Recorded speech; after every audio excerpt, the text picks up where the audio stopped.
Hey everyone, and welcome back to the Roundup, a show that I do twice a week that goes over everything that's happened in the gaming industry. Today we have a lot to get into. There's a bunch of game news with the Left 4 Dead spiritual sequel, the impending Gearbox announcements, massive Dwarf Fortress news, and a bunch more, including industry news like Epic releasing their store roadmap, rumors of Sony purchasing Take-Two Interactive, and the latest Amazon-powered game, plus a bunch else. And that's not all for the channel, with a report on Google going up tomorrow and their gaming plans, the new Destiny 2 Year 2 review yesterday, as well as a report on Phoenix Point, a crowdfunded game that went with the Epic Store.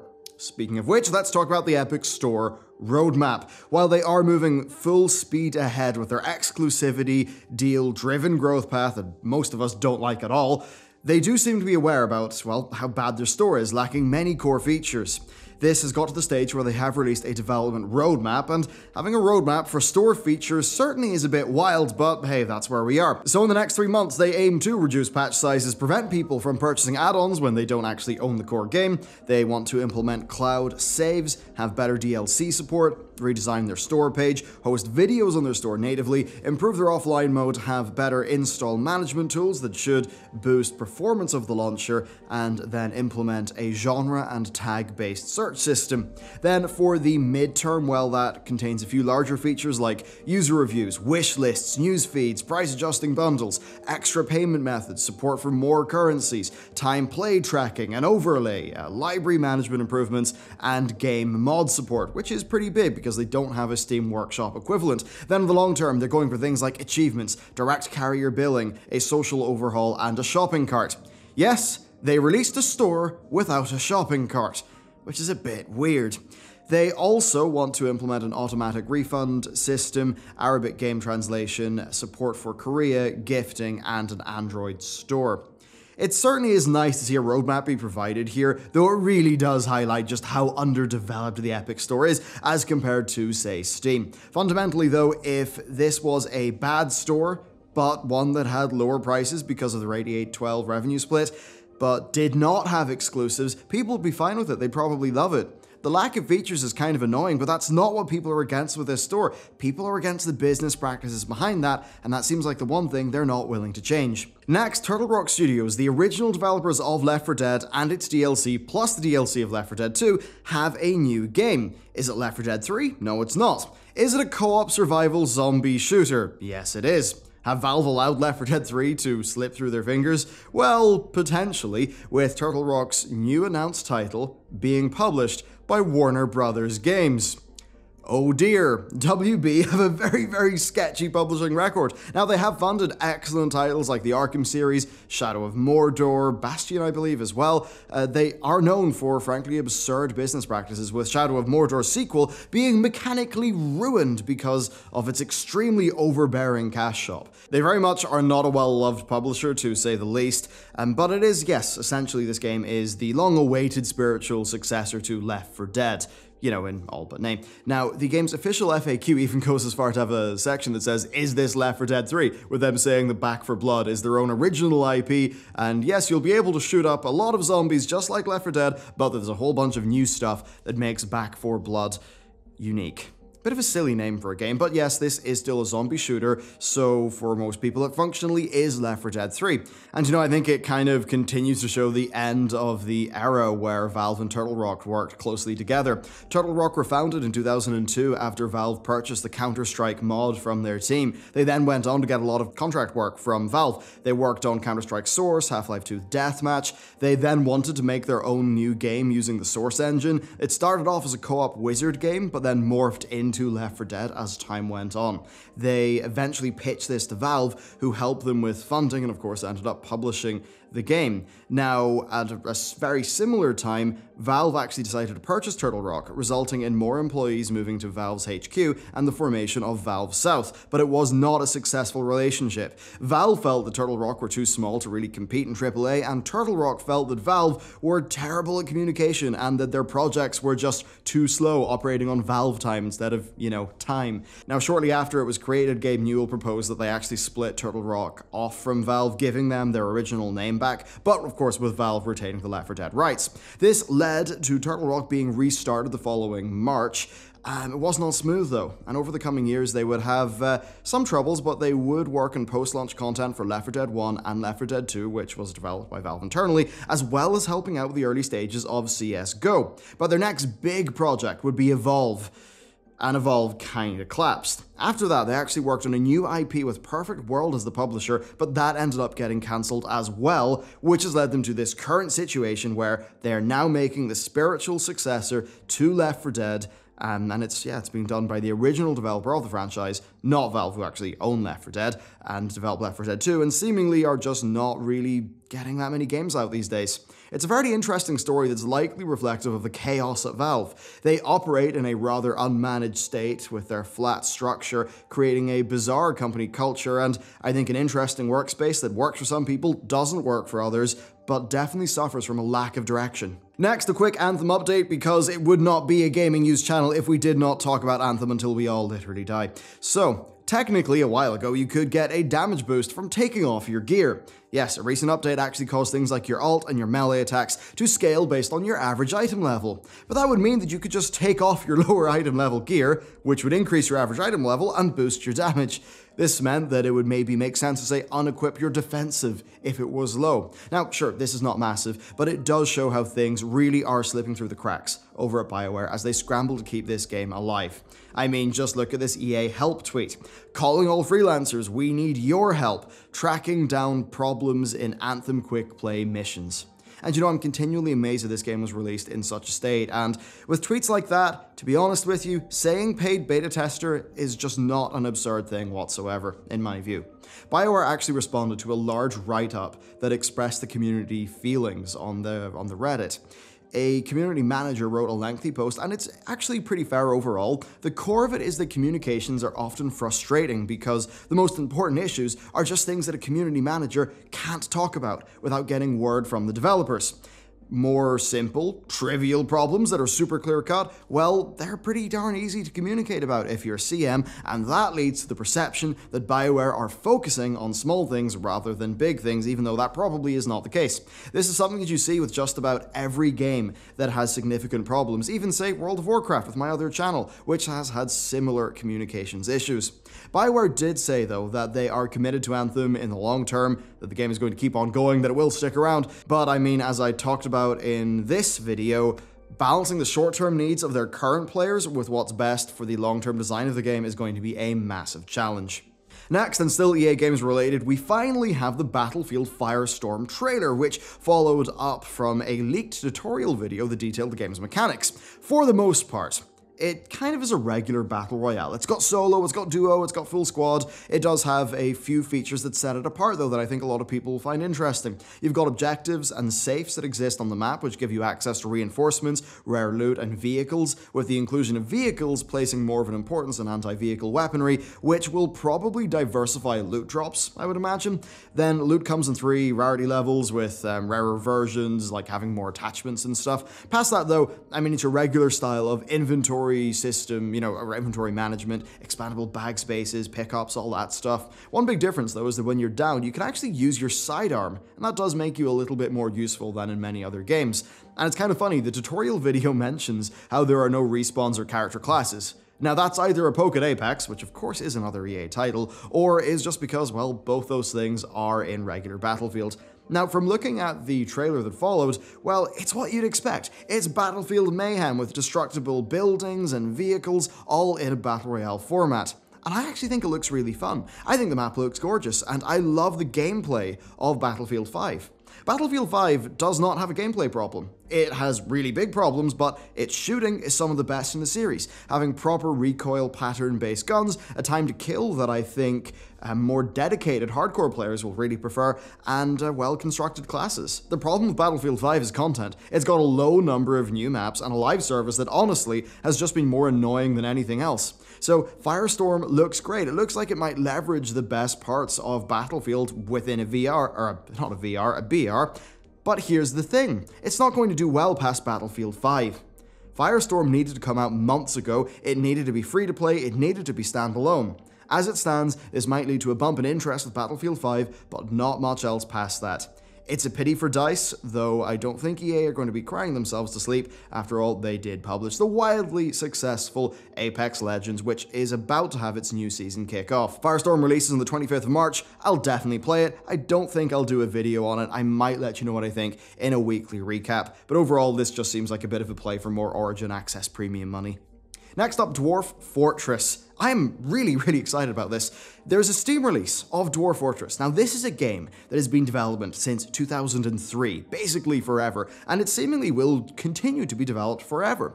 Dwarf Fortress is just an incredible game. I've heard so much about it over the years. Many of my friends have played it at one point or another. The level of simulation in the game and the ability for just the butterfly effect-driven madness just creates a tremendous story generator. But the problem for Dwarf Fortress in terms of getting a broad audience is usability, and that's why the Steam release is so important, because it brings a full art pass to the game, and importantly, Steam Workshop integration for modding.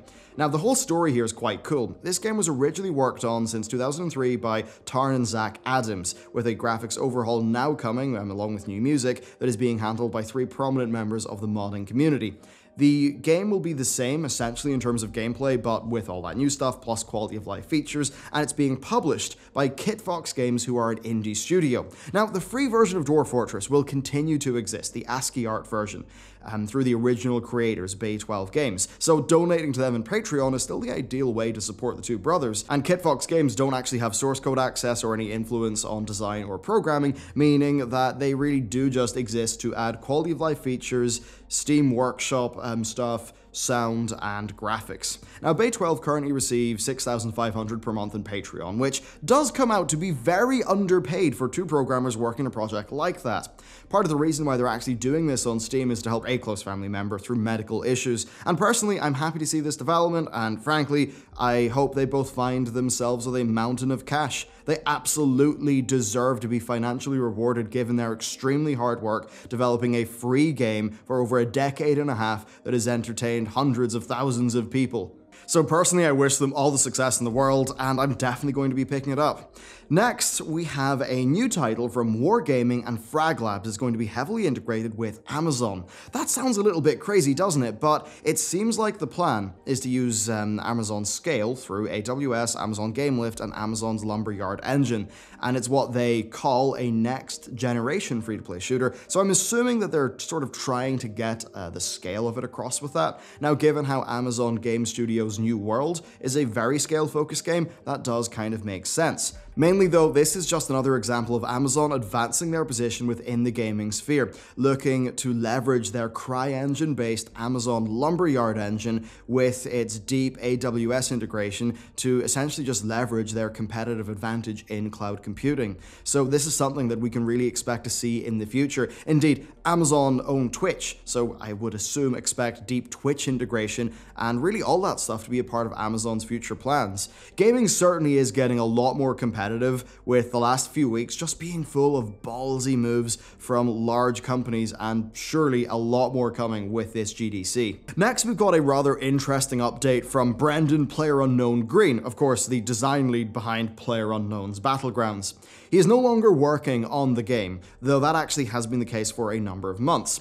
Brandon has now moved to Amsterdam, where he's going to be heading up a new division of PUBG Corp called PUBG Special Projects. It's essentially a new studio under their banner that is going to be focused on game R&D, with Green saying that the dream of connecting people is at the heart of PUBG Special Projects, so it likely is going to be pretty multiplayer focused. After all, the 4-player team network effect of games like PUBG is so vital to their growth model. So he said that they've been tasked with exploring, experimenting, and creating new technologies, tools, pipelines, and gameplay, exploring new possibilities of interaction and connection within the game space. I mean, all a bit waffly, but basically it seems like PUBG Corp are putting their near infinite amount of cash into attempting to find the next big thing. PUBG really popularized that genre, with many others following in their footsteps. More than anyone, PUBG Corp know the power of being first to market with something that is just good enough to do the job. So it seems to me to be likely that that's what this group is doing, trying to create the next big thing. Personally, I wish them the best. The more innovation, the better, and seeing significant capital being put towards R&D instead of just, another incremental thing, I think that definitely is a good thing. Next up, though, we've got a bit of a Fallout 76 funny, because hey, why not? What's happened? Well, they just keep on running into problems. This time, though, it's rather innocuous. A recent Wild Appalachia update added a new vault door. Okay, that's fine, new vaults are great. It's not open, but seemingly they did not add the texture files for the vault door, and not just any texture, the texture that shows the number of the vault. Now, in Fallout, every vault is a different human experiment, so it's very important to get the vault number. Once again, though, we just see Bethesda have pretty shoddy QA, and really, it's funny more than anything else, kind of along with that Anthem news. 76 is in some ways the gift that keeps on giving with all these, just these silly, almost entertaining stories, and they've managed to create, this is the main bit here, and why I'm really covering it, they've managed to create a media audience that listens to Fallout 76 news primarily for its entertainment value, and not because of any amount of care in the game. And I think that's just a very interesting thing because of how modern media has ended up working and how games turn into stories, and then people end up consuming the story more than they consume the game. And you know what? Being primarily a World of Warcraft YouTuber, I absolutely know what that's like, and I think that is a case for a lot of my World of Warcraft audience. Next, though, let's talk about some upcoming games. So Gearbox have been teasing quite a lot, with Borderlands 3 being teased along with another project. So the company's Twitter account tweeted a picture of a road sign saying the 28th of March. It even points to Exit 3. Now, the 28th of March is when PAX East kicks off, so all signs are pointing towards Borderlands 3 being announced on that day. At least based on my video comments, Borderlands 3 seems to be very hotly anticipated. Many see this franchise as being key to the creation of the loot shooter genre, and I think that is pretty fair to say. I'm left wondering, though, if 3 will be a multiplayer-focused live service like many of its contemporaries. That would certainly be financially expedient. I think there would be a lot of pushback, and that's why I'm curious about what Gearbox will do. I think what is for sure is they will need to advance the formula. To me, 2 felt pretty close to 1, and the pre-sequel was basically just 2 but a new world. 3 will need to shake something up to reinvigorate the franchise and give me a new reason to play it. That's not all, though. Gearbox have also teased another game, tweeting concept art of a robotic character on a dentist's chair surrounded by basic-looking computers all hooked up to wires. But when you look at the wall, it's very clear that there are heavy retro influences as well, so I'm assuming this will be a science fiction title with a historically inspired art style or, historically inspired elements. So it's definitely something to keep our eye out for, and we won't have to wait that long because PAX is at the end of the month. Next, though, we have a bit of a funky, hype-driven rumor that really has got a lot of very wide press coverage. The story that apparently Sony are considering purchasing Take-Two Interactive. Now, it's been rumored that Sony is going to buy them out at $130 per share, but is this grounded in reality? Well, MarketWatch reported that a financial analyst of Wedbush Securities had mentioned rumors of Take-Two being purchased by Sony. Past that, though, we really haven't seen much, and even the analyst himself is a bit confused about the amount of attention that this has got, saying to GameIndustry.biz, "This is purely unconfirmed market speculation that is making the rounds. I am not the source of this story in any regard, and I'm not sure who quoted me, as I didn't speak with anyone over the phone unless someone saw a trading note that I wrote." Now, this trading notice does mention this market chatter, but that's it. Now, this led to a massive round of the news cycle and rampant speculation, even though it probably won't really amount to anything. Now, if this was true, then it would only make sense in terms of games like Red Dead and BioShock, which are owned by Take-Two. They're highly respected, narrative-driven titles that, if they were Sony exclusives, would be system sellers. So I can actually see how part of that would make sense, but right now, to me, it really doesn't seem likely at all. Next, though, in industry news, Microsoft are bringing their Xbox platform over to iOS and Android. Now, it's not their xCloud streaming service that's going to be in beta soon, it is just access to the Xbox platform, so gamer tags, gamer score, all that stuff. They're opening up to devs, and I don't think this is an earth-shattering announcement on its own, but I think that taken in the context of everything else that they're doing, it makes a lot of sense. Xbox to them as a platform that can live anywhere. Microsoft are all about the server side of their business, and they're seemingly less tied to shifting as many Xbox Ones as possible, though of course the more sales of the console, the better. I've already said a lot about Microsoft's strategic moves though, so if you would like to hear more about that, then just check out these videos instead. And then following that up, Valve have also announced their Steam Link Anywhere service beta, which right now only works with Android, Steam Link hardware, and Raspberry Pi. Now it's going to allow you to stream from your host computer to a client device anywhere over the internet.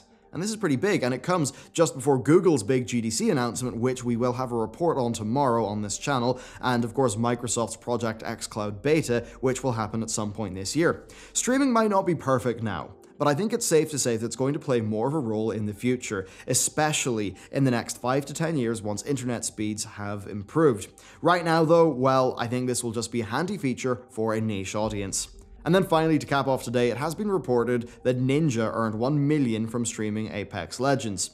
Ninja's involvement, of course, meant clickable headlines, so of course this was heavily circulated by news sites. And of course it makes sense. $1 million probably was reasonable, all things considered. Now, if you look at Ninja as just Tyler Blevins the man, well, that amount of money might not make sense, but in reality, Ninja is a personality-driven media outlet that has extremely high engagement, especially within the Battle Royale genre. So as much as people are saying, I've seen tweets, the devs should have got that money, well, that's just not how marketing works. If you pay your developers with marketing money, you're not going to sell as many copies of your game, and it's not going to be good for their long-term job prospects. Within gaming, though, Ninja has far more sway than a primetime ad spot, or a full site feature like Kotaku or Polygon. It's just simple economics that, when applied to what people view as just a guy, seems wacky, even though he is a massive media outlet, essentially, with a team behind him.